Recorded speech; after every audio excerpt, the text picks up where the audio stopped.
नमस्कार बंधुरा आमी सुपर्णा आमार सुपर्णा बंग इंडियाते आपनादेर स्वागत। आज एक छोट्ट ब्लग निये आसलाम। आजके होच्छे आमादेर कस्बाते जे काली मंदिर आछे सेई काली मंदिरेर बात्सरिक पुजो।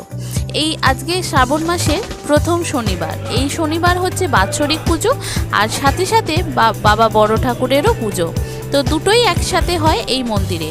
প্রথম চটকায় পুজো হয়ে গেছে কিছুটা, এই যে বড় বাবার মন্দির এখানেও পুজো হয়ে গেছে আর মায়ের মন্দিরেও পুজো হয়ে গেছে।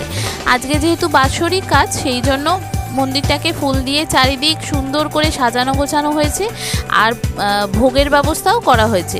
আলাদা করে হচ্ছে ঠাকুরের ভোগ, যেটা আমাদের এখানে মাসি রান্না করে, ভোগ রান্নার মাসি, আর সর্বসাধারণের জন্য ওই পাশের ভোগ তৈরি হয়। সেখানেও 3-4টে উনুনে রান্না হচ্ছে নানা রকম খিচুড়ি, ভোগের যে সমস্ত হয়, আলুর দম বা ছেঁচড়া যা কিছু হয় সেগুলো। তো আজকে বড় বাবার যেহেতু পুজো প্রথম শনিবার, আজকে আমিও উপোস করে আছি। আজকে গিয়েছিলাম মেয়ের আধার কার্ড করাতে, তো সেখানেই বললো 1 ঘন্টা টাইম লাগবে। আমি তাহলে একটু মন্দিরে ঘুরেই আসি। মন্দিরে এখন আর সবসময় যাওয়া হয় না, আগে রোজ গিয়ে ওই মন্দিরেই বসে থাকতাম। এখানকার সমস্ত লোক পরিচিত, সবাই আমাদেরকে চেনে।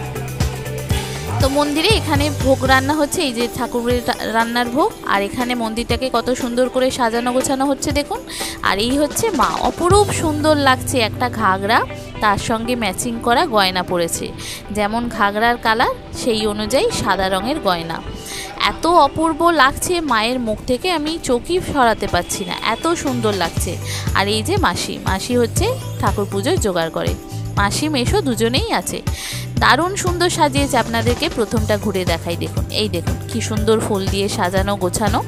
আর এই সামনে যিনি বসে আছেন তিনি হচ্ছেন ভোগের ডালা। যদি আপনি বাড়িতে নিয়ে যেতে চান, মাটির সরায় ভোগ দেওয়া হয় সেইটা আপনি এখানে কুপন কেটে নিতে পারেন। আর যদি আপনারা এখানে দাঁড়িয়ে খেতে চান তাহলে বিকালবেলা এলেই সবাইকে ভোগ দেওয়া হয়।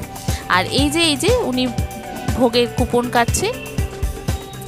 এই হচ্ছে মন্দির, সাজানো গোছানো হচ্ছে, সবাই এসেছে, আমিও এখানে বসেছি। ভাবলাম আজকে একটা ছোট্ট ব্লগ এটা আপনাদের সঙ্গে শেয়ার করি। অন্য ব্লগ এডিট করার সময় পাইনি, মেয়েরও এক্সাম ছিল আর আমারও একটু অসুবিধা ছিল। তো এই যে মেয়েকে বসিয়ে দিয়ে আমি এখানে মন্দিরের সমস্ত কিছু ছবি তুলে নিলাম, ভিডিও করে নিলাম, মাসির সাথে কথাও বলে নিলাম। মাসি বলল বিকালে আসিস, ঠাকুরের ভোগ রেখে দেবো। আমি আবার বললাম বিকালবেলা আসবো, বিকালে আবার সব বৃষ্টিও পড়ে, বিকেলে প্রচণ্ড বৃষ্টি হলো, সে কারণে আর যেতে সময় পেলাম না। সকালে ভাগ্যিস ভিডিওটা করে রেখেছিলাম, তাই আপনাদের সঙ্গে শেয়ার করতে পারছি। কেমন লাগলো অবশ্যই জানাবেন, ভালো লাগলে একটা লাইক ও শেয়ার করে দেবেন। আর নতুন বন্ধুরা অবশ্যই আমার পাশে থাকবেন, আমার চ্যানেলকে সাবস্ক্রাইব ও ফলো করে দেবেন। দেখেছেন কি সুন্দর মাকে দেখতে লাগছে, অপূর্ব সুন্দর লাগছে। সবাই ভালো থাকবেন, সুস্থ থাকবেন, সাবধানে থাকবেন। ব্লগটা কেমন হলো জানাবেন। থ্যাংক ইউ বন্ধুরা।